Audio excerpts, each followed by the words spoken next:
Mel Albin. I'm the host and the founder of the Jazz Confusion My Power name Hour. is Dion Parson, and I'm honored to share my passion of music with you, our listening audience, through my cultural heritage.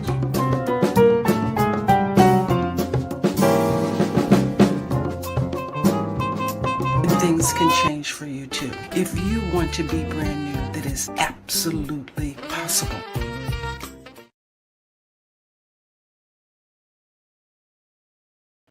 Good evening, everyone, and welcome to another edition of the Jazz Confusion Power Hour. I'm Mel Albin. I'm the founder of the Power Hour, and I'm your host for tonight.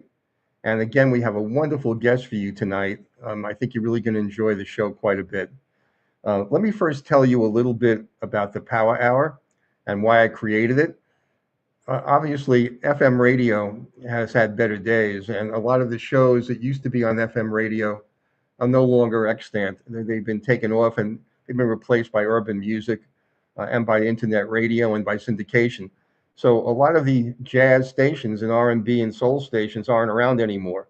So I created the Power Hour to bring you the wonderful music that that artists create in jazz and R&B and related genres and subgenres. And I also want you to learn the backstory on some of these people. Go get behind the mind and get to know the artist for the music that you love that they create. So the Power Hour is an extensive 1 hour interview, and you'll get to hear a lot of music and get to hear a lot of interesting discussion about the music that people create. Source is a nonprofit. It's a 501c3 radio station. We support jazz 24/7. And we also support Black and minority micro businesses to build scale so they can get on the industry radar for finance and also ultimately create generational transfer of wealth. And that also helps support the local community. We depend on listener donations, on contributions from our sponsors, and also the contributions of the artists that we have on our show who mutually benefit. We help share them with a global audience, and they help support our station. So, any contribution or donation that people make, remember it's fully tax deductible. So we appreciate it always. So let's begin. The Power Hour has had over 200 amazing artists, well known and becoming well known, musicians and vocalists. Some of the artists on the Power Hour include Eric Roberson, Bob James, Mesa, Brian Culbertson, Paul Brown, Steve Davis, Felix Cavalieri, Raheem DeVaughn, Reagan Whiteside, Alex Harris, Samara Joy, Greg Adams, Tom Brown, Costello, Pieces of a Dream, Kamasi Washington, Kiko Matsui, Kim Scott, Sheryl Crow, Billy Ocean, Annie Lennox, Dwelle, Maria Antoinette, Jay Brown, Yulia, Blake Aaron, Terry Wollman, Her, Celine Johnson, Erin Stevenson, the late Bobby Caldwell, Jeff Beck, Dion Parson, Tammy McCann, Eric Burden, Kelly Finnegan, and Billy Ocean. So that should give you a wide range of the kinds of artists, well known and becoming well known, that we've had on our station. And tonight is absolutely no exception. Tonight we have a wonderful artist. As a young child, her grandmother began to share her melodies, imparting both love for her as well as a love of music. As her music appreciation grew, so did her aptitude for classical piano. She earned her bachelor's degree in music degree at Georgia State University and then embarked on her music career. Currently, she is recording her 12th studio album to be released in 2027 and with Sinachi Records, performing shows across the U.S. She currently has three #1 Billboard hits from her latest album, Pieces of Me, released in 2025. She uniquely draws from her classical training to create a blend of melodic contemporary jazz and rhythmic grooves. Fans have streamed her music on Spotify to accumulate over 15 million streams on the album Stronger Now and other albums. Over recent years, audiences have enjoyed performances at Aloha Jazz Festival, Hawaii, WSFSK Music Festival in Nashville, Myron's Jazz in the Smith Center in Las Vegas, the Lyman Center in Connecticut, Berks Music Festival, Elmira Music Festival in New York, Middles G Class Festival, Sweet Lounge Atlanta, Catalina Jazz Tracks Festival, Brass City Music Festival, and City Winery, as well as 3 tours of Europe and cruise ships out of France, to name a few. In 2017, the classically trained pianist, composer, and producer, received an Emmy nomination for her acclaimed work composing for television. She was a Baldwin artist alongside the likes of Billy Joel and Bruce Hornsby. In 2019 and 2020, she was nominated for Artist of the Year by the Smooth Jazz Network alongside genre luminaries like Dave Koz and Brian Culbertson. So, with that, all that introduction, please welcome tonight's wonderful guest, Carol Albert. Welcome, Carol. Thanks, Mel. I Appreciate hope you I did having you me just. on. I hope I did you Oh, justice. yeah. Some of us like, yeah, I forgot I did that. It's That's what always a, fun to that's what a listen lot. to that. That's what a Sorry lot of about the artists. glare behind me with the sun, and to go down in just a second. That's fine. So, um, let's talk a little bit about. I like to start off every show with what's cooking. What's going on with Carol the rest of this year and 2027. Well, what's cooking right now is I've been recording. I'm working on my 12th studio album, and I'm been miking. I've been working on miking my Yamaha piano. A lot of times I've used MIDI pianos or gone into studios for acoustic pianos, but I've embarked on trying to do it myself here in my um, piano room. So that's been quite a learning curve for me. So I'm always trying to learn new things, learn new programs, learn new things about music. So I'm doing that in between some of the shows that I've done. It's summertime and doing a little bit of get-togethers with family and that kind of stuff. So that's really kind of what's cooking here. And next year, are you going to be touring again? Yeah, I hope to. I've had things, inquiries. I'm doing a few more shows out, to finish the year. I'm doing a Huntsville Jazz in the Park in September, September the 27th. That's going to be fun. That's with a lot of my friends. I have a great band playing with me. And then a few more possibilities, inquiries, and some things for 2027. I'm going to release my new album. That's the plan in 2027 with Shawnee Records, and doing some production with Paul Brown. And I'm also a producer myself, and I produce some of my songs, independently. So it's going to be a lot of fun. I hope it's my best ever. And that's my goal, always to do better than before. And um, learn something new along the way. Sounds really good. I'm sure your fans are going to be looking forward to the music you're going to be working on. So let's start off by giving everybody some background, and let's start with the obvious, your childhood. I mentioned in the introduction your grandmother that seems to have had a huge impact on your musical development. So why don't you tell us a little bit about the kind of music you had in your household, where you grew up, and your grandmother's influence? Well, when I grew up, um, there was typically a lot of family gatherings with music, because we didn't watch a lot of TV or anything. And my grandmother played by ear completely, and she did kind of honky tonk piano gospel music. And she had uh, been diagnosed with cancer, and when she was diagnosed, they had amputated her right arm, which was pretty devastating for her because then she couldn't play the piano anymore. So I was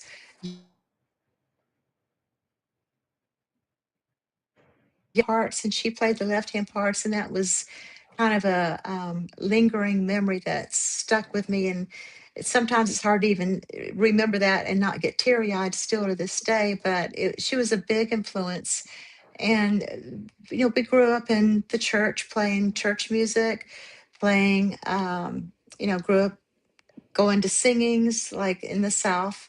you go to singings on Sunday and Sunday afternoon after church, and um, sing out of the hymn books. And so I really kind of grew up in a musical family. It was not like professional, but it was very community.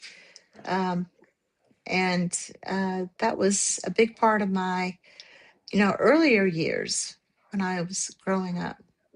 What kind of music was in your household? Obviously, it was gospel, but what Gospel and country. I would say gospel and country. country? That was, yeah. That was mostly what I grew up on. So there wasn't a lot of jazz or pop or and No, okay. All no, right. not Well, even that not even classical. Yeah, I not even just, classical. Yeah. yeah, Well, we're gonna get. I'm sorry. Go ahead.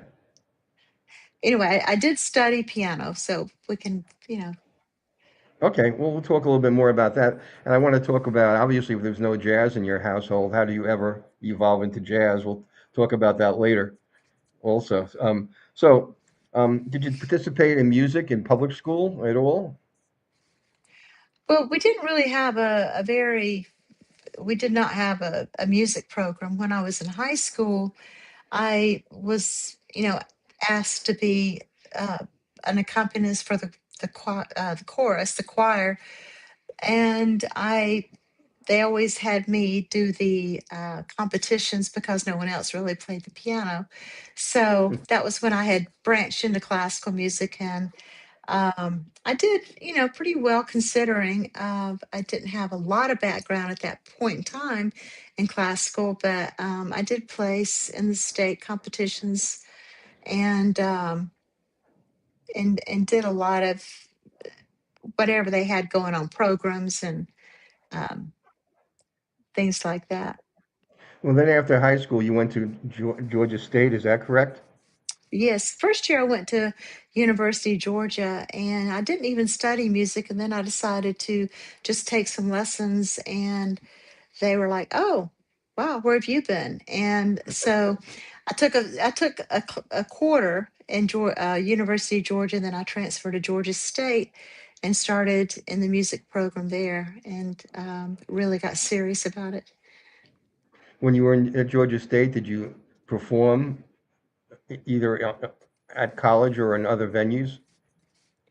Well, we always had to perform every semester. We had juries. And so we would have to work, really, really hard and memorize, our whatever we're working on for the semester, two or three or four pieces. And then we'd have to play them for the rest of the school during quarterly and for our jury for our final exams. But in terms of performing, I didn't really perform a lot while I was in. I did play for Atlanta Ballet and played for some ballet schools just because I needed the money. And I played for churches. So, I mean, if that's a performance, but that was That more of could be. an accompanist, a need to. But I learned a lot, doing that type of work, accompanying for ballet classes and that kind of thing. So, up through college, you really didn't do any gigging. You weren't appearing anywhere. No. Okay, so you were just studying being a good student. Well, there really weren't any opportunities for that, at that point in time. I don't even know where I would have played, where would have gigged. And I didn't really do gigging, until after I graduated with my degree in performance and piano. And then after that, I was approached to do fill ins and substitutions. The next thing I knew, I was with a duo, and that was every night of the week. And then next thing I knew, I never really had time off. I was always getting calls to either sub, and they weren't great jobs. I mean, it was always like, hey, can you play, um, an hour, before this, And what kind of conference, music? or, What kind of music were you playing? just popular music at the time. Mostly just whatever, yeah, I did a lot of like instrumental, like Elton John, and I did a lot of, whatever was Billy Joel. I did some the most piano oriented instrumental things. And then I'd go back and play some standards and kind of make up my own arrangements of the standards. Okay, so you were doing arranging. We're going to get to songwriting a little bit later, um, but I guess I'm curious. By the time you graduated college, did you feel like music was going to be your career? Truly, when I graduated from college, I was looking for a teaching job. That was going to be Okay, my career, being a music teacher. And that just didn't work out. I wasn't hired at the time, and I was passed over. Someone else got the job, and there was not any other openings. So that's when I started, gigging, and I was teaching private piano for years. I was always teaching private piano and gigging, and so I never really did go into the public schools teaching, even though I was teaching privately for a long time. right. Okay. Well, look, what I like to do is I want people to hear your wonderful music. So I want to play the first song of the evening for the audience. The first song I'm going to play is Seaside Story. So why don't you tell our listeners the background, to Seaside Story? Well, Seaside Story is it starts out kind of dreamy. And I imagined, like, sitting on the coast, and, a lighthouse in the distance. And, there's a story behind all of that. And um, that was because I really like the water, even though I'm not a good swimmer and I don't, you know, go into the water. I like being by the water. And so it was just kind of a fantasy. I was imagining, what kind of a romantic, again, kind of a dreamy story. Uh, and that's why I called it Seaside Story. And when you composed it, did you compose the music first, or did you compose did you have lyrics, or is it strictly instrumental?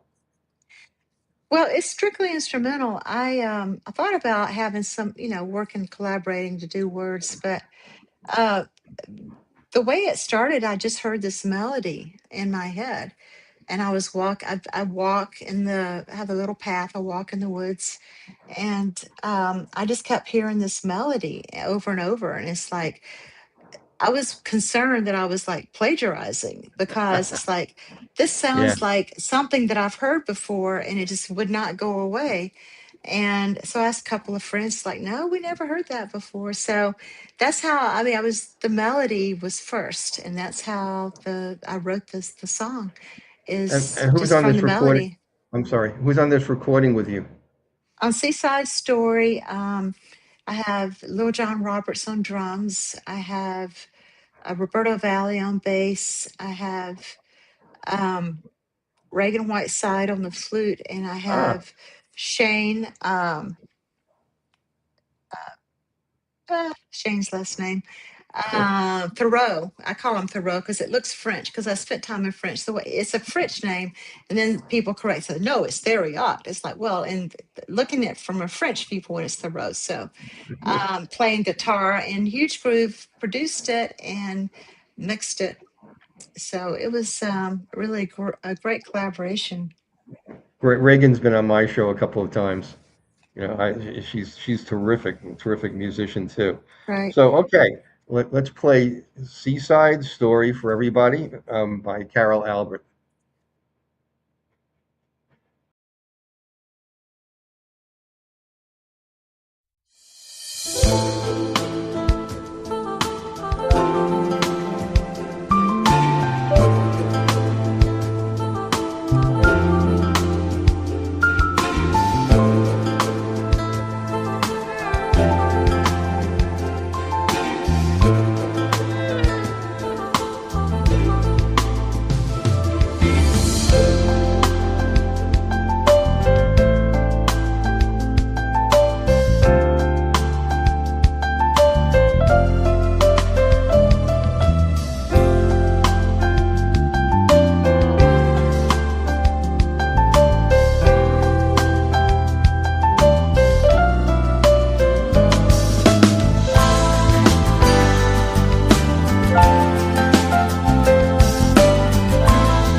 It's such a beautiful song, Carol. Thank Absolutely you. beautiful. Do Thank you you. do all the arranging too? Yeah, I did all of that. I wrote the composition, I arranged it, and kind of co-produced it with Huge, but um, he did.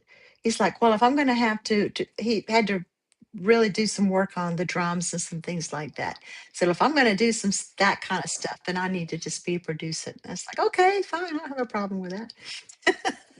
Did he do the charting and scoring, or did you do it? It No, was I did. No, I did that. you do all that. That's wonderful. Yeah, That's yeah, wonderful. yeah. It's a really great composition. One of the things that stands out to me a lot of times when I have keyboardists, I won't use the word pianist, but keyboardists, Hmm. the keyboards don't stand on top of the music as clearly as your piano stands out. I mean, it is crystal clear. It's an excellent production, So I mean, I think it really highlights the compositional gifts that you have, because you can hear every note, sonically, it's really very well done. So, Thank and you. that which album is this from? It's from Pieces of Me. It's my latest album. Um, And that was recorded when? it was recorded well, I released it in 25. Okay, Seaside Story was released in 24 um, as a single. okay, yeah, terrific. And obviously, um, that's not gospel. So I, No, and I don't do gospel music anymore. I could play gospel music, but I know, you know, I know. So we're gonna talk a little bit about your evolution to smooth jazz, then I want to talk with you a little bit about smooth jazz as a genre today. But anyway, let me just move on so I can stick to my script here. I have a lot of things I want to ask you about. Um, how would you mark the start of your professional career? Was it a recording? Was it a performance? When did you have that aha moment when you said, "Hey, I'm good at this. I can do this." I don't. It was never a conscious decision. It was never really a aha moment. It, was- the way my life has been has just evolved, and I would go from one thing to the next, and I would get an offer, I would take it, and it was never a conscious decision. And I went to Europe. I was early in my career was given an opportunity to travel, and went to Europe three separate times. Excuse me, and traveled through Sweden, Northern Europe, and Germany, and just did a lot of covers. Mostly what I did was covers at that time. And when I was in Europe the first time was when I had been composing some in high school, but it was gospel music because people wanted that. And I'd done some arranging for people for gospel music because they asked me to do that. But it was really the first time I'd really composed something that I just was inspired to compose when I was in Europe. And so I started writing because, there's a lot of, when you're traveling, there's a lot of downtime. People don't think that. But so I would get inspired by, like Sweden. I was walking around looking at different scenery and different people. And so I would be inspired to write something. And so that's when and then when I came back, I had a friend that was doing some production and recording, Herb Avery, in Atlanta, and he was just starting out. And um, so he said, "Well, come in." And, he had a little cubby hole in a studio, and went in, and, we worked on some tunes. And I did like 8 songs, original songs with him. Well, I composed them, but he helped me to put them in arrangements and record them. And there's some that I never released, but that was when I really started writing seriously. And then I went back to Europe a couple of times and did some more writing. And so it was never, like I said, it was never like an aha, this is what I have to do, or this is the big break of my life. It was a progression of a series of things that I'd get one opportunity, then I'd get another opportunity. I'd have um, you know, I'd go to some place, I'd go to a convention and I'd get leads, and then I would be in another path, like the New Age pathway for a while, because I started networking with different people and just kind of followed that path a little bit. And did two albums with a European, German label. And it wasn't really new age, it was new agey, but it had some beginnings of contemporary, jazz at that time, and actually was played on some radio stations, Smooth Jazz Chicago. Still, we still are in touch, and they play some of my first recordings. I'm still friends with those people.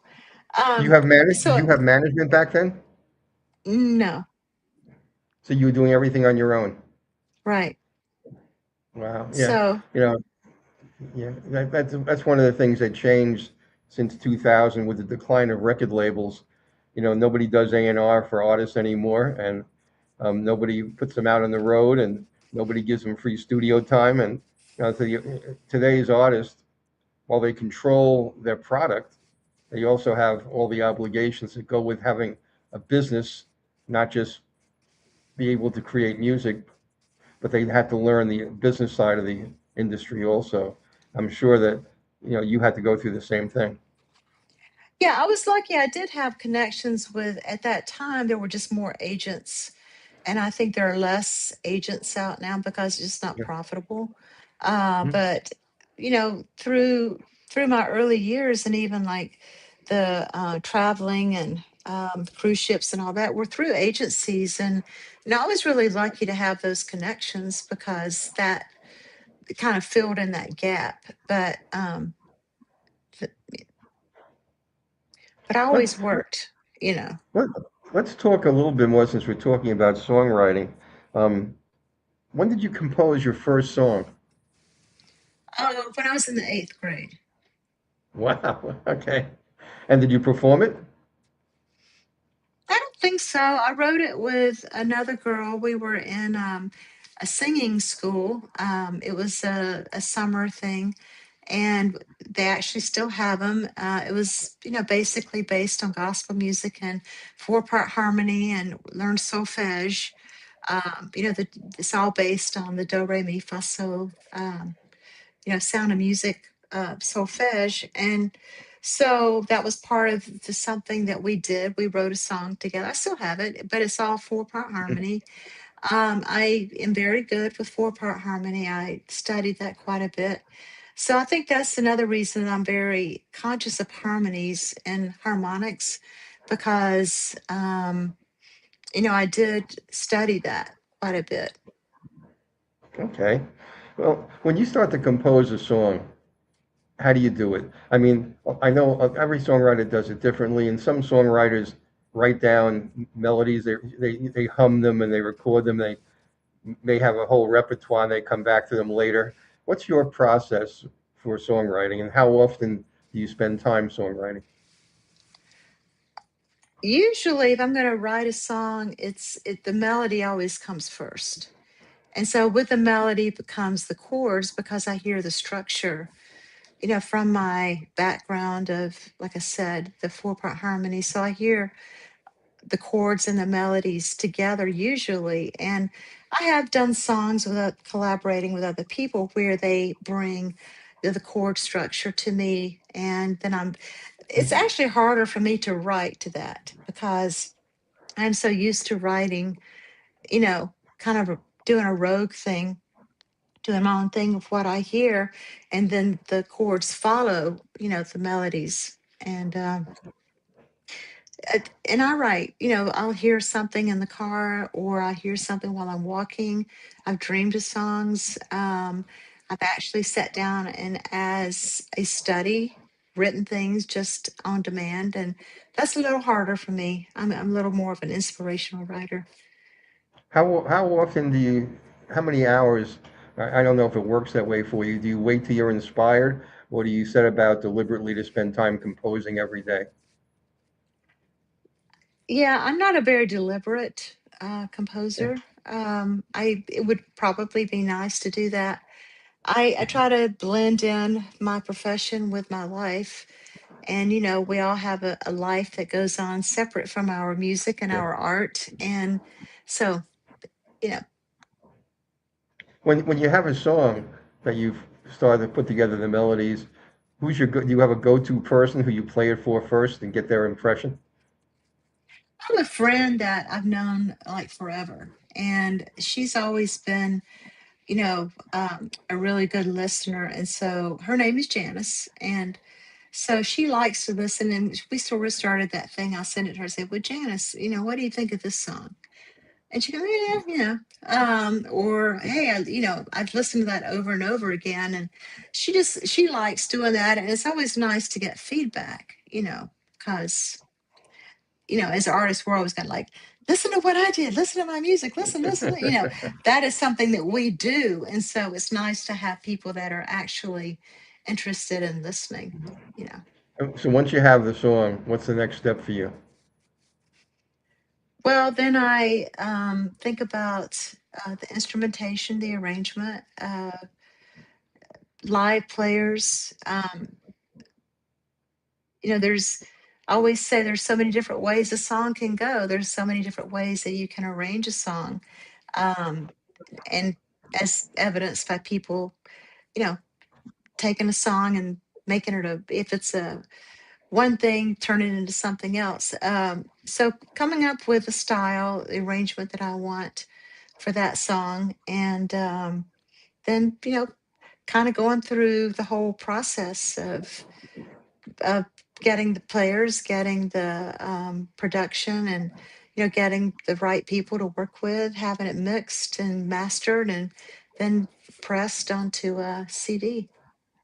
Well, I'm curious. When are composing a song, do you decide beforehand? I want to do an LP or an EP or a single, or does it have a theme? Is it thematic if you're going to do an LP?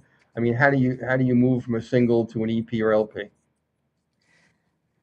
Um, it sort of takes shape as I'm going through. Like I'll decide, what I really want to do an album, and I don't really decide the number right off the bat, but I don't really decide right away what the theme is going to be, but my albums have turned into, kind of a theme from uh, as I've uh, done different albums, and it kind of falls into place. I mean, it's not always clear, but then I kind of it works its way, and it always kind of like comes together. It's a weird thing. I guess it's an artist starting a painting, and then it just takes shape, and then it kind of just evolves into what it wants to be.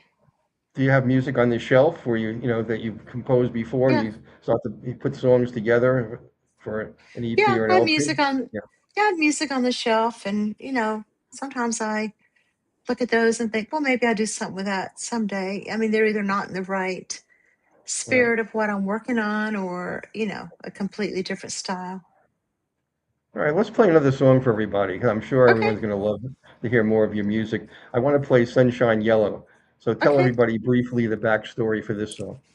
Sunshine Yellow. I like the sun. I don't stay in the sun because I get sunburned, but I love the sun. And a lot of my songs are about the sun. And um, it just, that's another song. Just the melody came out of nowhere. And I didn't think of a title right away, but then I just happened to think about, oh, let's call it Sunshine Yellow. Peter White played the guitar on that, and huge groove mixed it for me. And he's the one that connected me with Peter White, because I didn't know how to get in touch with Peter White. And he said, "Oh, I give him a call." It's like, okay. So that just happened very kind of synchronistically. And it was it reached number one. It was very well received. And this was from which album, and when was it released? It's from Pieces of Me. I released the single in 24 as well, and I did Sunshine Yellow early 24 and Seaside Story right before the in the holidays, and then put them on the album Pieces of Me. Terrific. Okay, let's hear Sunshine Yellow by Carol Albert.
Uh, I love that, Carol. I'm really enjoying your music tonight. Oh, So thank you. I'm sure Thank our you. audience is too. We have quite a number of listeners tonight listening to your music. Oh, So awesome. let's go on because time is our enemy. We only have Yes. 15 minutes to go. No, no. Um, so um, let me give you a thought question. If you could Okay. collaborate with any musician, vocalist, songwriter, lyricist, arranger, producer from any century, anywhere in the world, who would be number one in your bucket list? Who would you like to work with? Um, I think Stevie Wonder would would be a really remarkable person to collaborate with. Okay, and obviously you're a musician more than you are a lyricist. What is it about Stevie's music that you find so intriguing? Um, it's just it just goes to another dimension. I mean, and again, his harmonies, his the way that he Yeah, it's all yeah. very well written, just but it's very natural. It's not contrived. Very meaningful. And I do write lyrics, but I just kind of focus on instrumental because it's more of a market of what I'm doing. And yeah, it's just I think it's very meaningful to people, and he just has a way of going right to the point that he's of the song that he's writing about. When he came out with an album, I think it was Harmonies in the Key of G or something like that. Melody. It was one of his first albums. Um, he had when I called to say I love you, and the harmonies in that are so stunning. You know, Hmm. um, it's when you listen to Stevie and he's singing on all his songs. Right, It's right. his music that is so phenomenal that sometimes Hmm. gets lost because you're listening to his vocals and his lyrics. Right, right. But he's a master composer. I agree with you completely. That's a good Yeah, he choice. just yeah, Yeah. yeah. He would be the one. Currently you're playing smooth jazz and contemporary jazz, but I know you mentioned earlier you did some new age and contemporary instrumental. Um, and I guess it happened vicariously. Like you said, you weren't planning on it. It just went in that direction. What brought Hmm. you to smooth jazz? Well, it's always kind of you get a call to do a job, and so you do the job. I just sort of moved in that direction. I've always liked, well, like listening to Stevie Wonder and so many different um, kind of the soulful R&B and blues. I've always been influenced with that, and even though I was doing New Age, I still was writing other things. Like I wrote other things when I was in Europe, kind of more of a Latin beat. I wrote a song, "Lady with Gray Hair," that's um, kind of Brazilian a little bit, and so the music just sort of like has taken its own path and sort of fallen in that direction.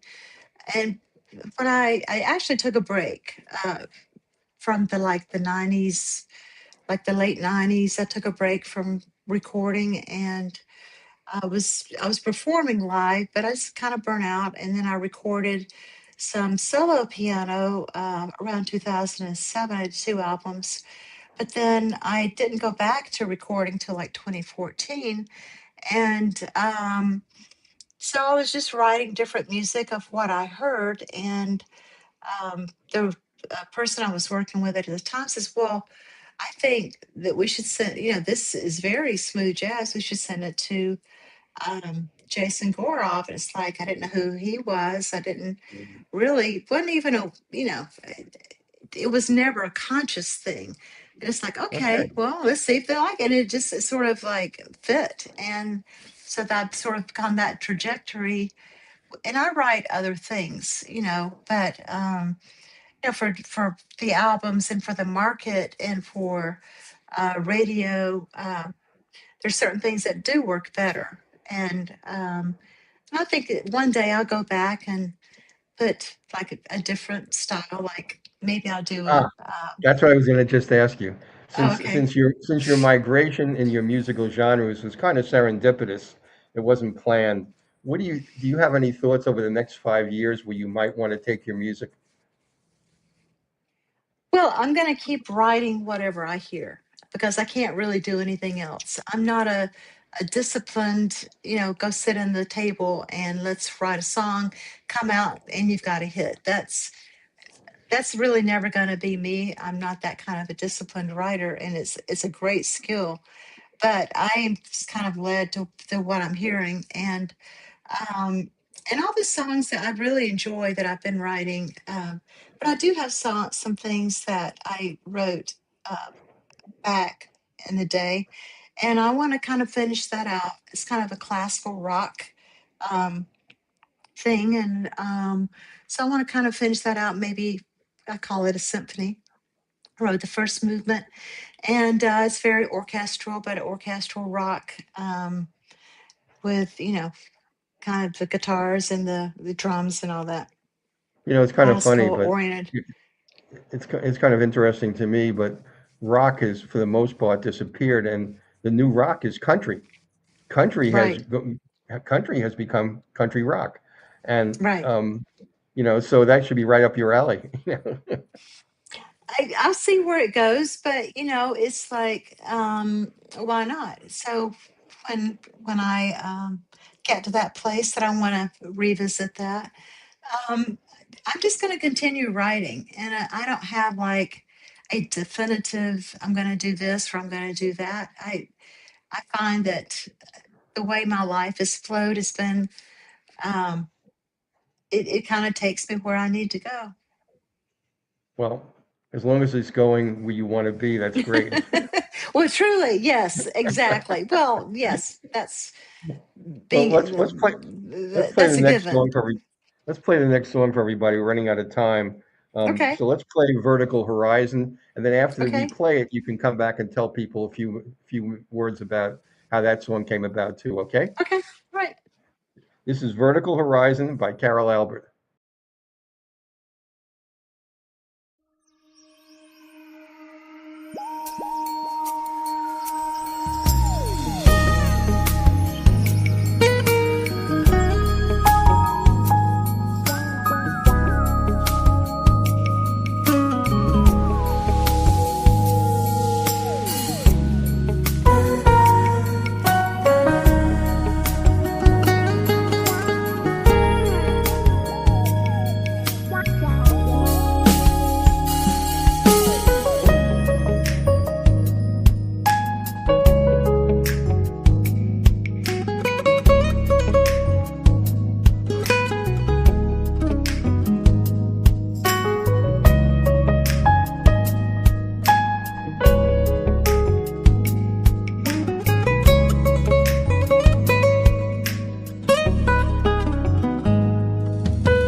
That's beautiful. Thank I mean, you. I'm enjoying all of your music tonight. I'm going to have you come back another night, Okay. so we can, talk some more about a lot of Okay. things. I wanted to ask you Sure. one more question, and then we'll play the last song of the evening. Okay. Um, if you could tell your younger self one thing that you didn't know then that you know now about your music career, what would you tell your younger self? Be flexible. Because I think as a musician, we have to be flexible. I mean, and especially, we talked earlier about the changing, environments of music, and over just since the past, even 5 years, 10 years, it's incredible. So you have to be creative, you have to be flexible, and somebody had just posted, a friend of mine, about who's very well known, Lil John Roberts. They'd done a big show, and just everything went wrong, and how they really tried to just get through the show, and without the audience, the big audience, knowing. And you have to be very flexible, and the beat goes on. I mean, it's like, if something doesn't work out, you got to go to the next thing. You can't really sit too long with failures, and you learn from failures. Um, and it's not a character defect if you fail at something, and kind of keep going. So I don't think I ever set out to be a professional musician. It just happened. And so I think that's something. Well, the fact you didn't ever consider yourself as that you're going to be end up being a professional musician is unique, because most of the artists I have, they talk about that it was like a childhood dream, and obviously that wasn't yours. But one of the things that you're kind of touching on, up until 2000, I'm just using that as a dividing line. Music industry had a structure. Hmm. People may not have liked it. There were gatekeepers, and it was hard to get in. But they had people who had been around the music industry for years, and they Hmm. understood musical taste. Right now, everything goes up streaming, and there's no moderator to say what is good quality and what isn't. So kind of let the people decide, and people aren't always that discerning. So one of the things that changed, I don't think we'll ever see it again. We can talk about, you mentioned, Elton John when you were talking about songwriting, and Billy Joel. Those were iconic Right. musicians. I don't think we'll ever see that again. We have one today, who just recently got married to a football player. And, other than that, name another iconic, person in the music industry. It's very tough. There's Bruno Mars, to some extent, but, it's really kind of difficult. Those icons, the Rolling Stones, the Beatles, Miles Davis, they're gone. We don't see that because the structure's gone. And so it does give artists some freedom, but it also is difficult because there's no standards any longer for what is quality. That's my opinion. Right. I think there are good, I think there are very, very gifted songwriters out there, and gifted musicians. Yes, I think it's yes, harder.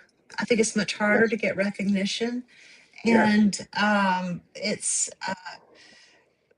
even if it's it's harder to get shows, it's harder to tour, and it's everything is just, in my opinion, humble as it may be, is harder. Oh, it is. It is. You're absolutely right, Carol.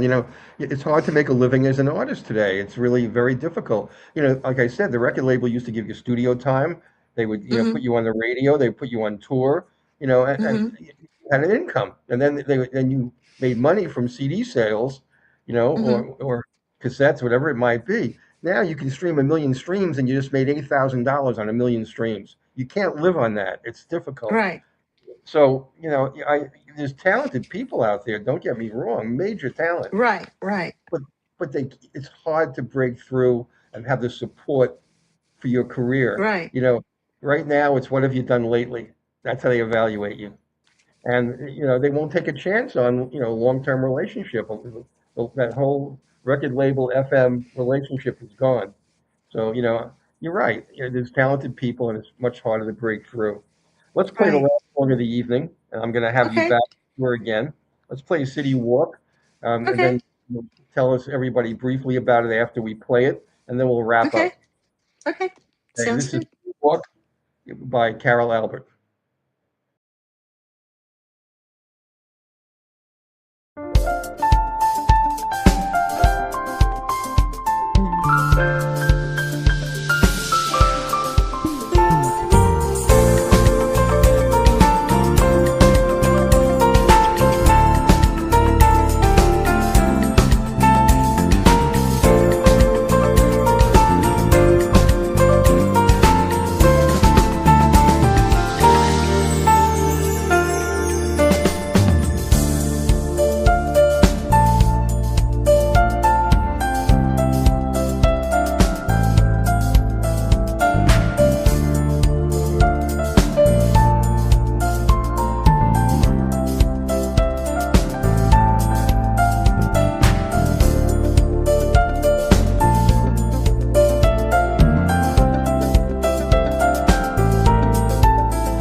Again, just absolutely beautiful. Um, Let me ask you a question for the audience for tonight. Okay. If you want our listener viewers to remember one thing tonight about your music or about you, what would that be? I would like for them to remember that I write things that are meaningful to me and that I like to write things that are meaningful to my audience or to people that are listening that would touch them in some way and mean something to them, make them feel a certain way, make them feel happy, make them feel reflective, whatever. I would like to tap on those emotions. And that's what I think if I can do that, then I've succeeded. Wonderful, wonderful. Um, this has been a great evening. I've enjoyed, your explanations and your discussion about how you built your music career. Please tell everybody about how they can. Excuse me. Oh, bless you. Thank you. Please tell everybody about how they can become a fan, how they can contact you, where they can buy your music, your social media, your website. My website, carolalbertmusic.com. And that's where I'm usually posting happenings, current events, trying to post my schedule that I'm playing. Haven't been as good maintaining that lately, but that's another thing to do. Um, Facebook, Carol Albert. Instagram is Carol Albert Music. Uh, at YouTube, Carol Albert Music Official. And I'm on what used to be TikTok. Now it's, uh, you know, all those things. Carol Albert Music is the way to find me. If you put that in to the search engine, then the social media will pop up. Terrific. And I Well, hope to Carol, see, any new listeners at shows that come up soon in the future. And I can always have people drop me notes through my website at carolalbertmusic.com. well, I want you to know, Carol, tonight we've had 181,422 people tuning in globally to listen Wow. to you tonight. Wow. That's Yeah, impressive. yeah, yeah. This show generates big audiences because we always bring on talented people like you, and people can learn new music and buy new music for everybody. They can buy your music on Amazon and Spotify and Right, Apple. right. All of it. Yeah. Terrific, terrific. Yeah. Well, Carol, I want to have you back again, and I know Okay. you have new Love music. to. You have new music coming out, Right. and maybe you can pop in Give and you some maybe we can play a teasers. couple of maybe it's a teasers in advance to build Okay. more of an audience for you and for your music. Okay. So Sure. Love yeah, to. if you want to hang around for a few minutes after the show, if you have time, we can chat for a few minutes. Okay. Sure. Absolutely. Wonderful. Well, Carol, it's been a pleasure, Okay. and Thank you, and Mel, for having me. thank you again for being here. Yeah. Well, that was wonderful. That was Carol Albin. I followed Carol for years now. She's a wonderful composer, a terrific musician. The arrangements are just perfect and letter perfect. So be sure to check out Carol Albert and look at her music on Amazon, Spotify, Apple, or wherever you get your recorded music.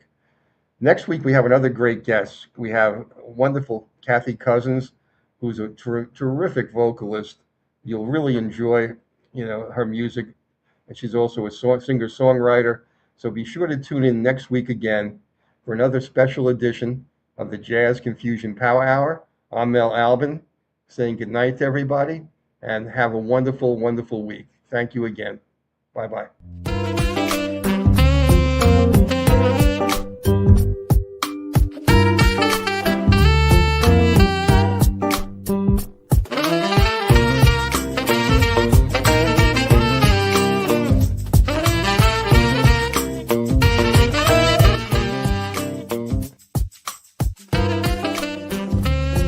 I'm Mel Albin. I'm the host and the founder of the Jazz Confusion Power My name Hour. is imparted, and I'm honored to share my passion of music with you, our listening audience, through my cultural heritage.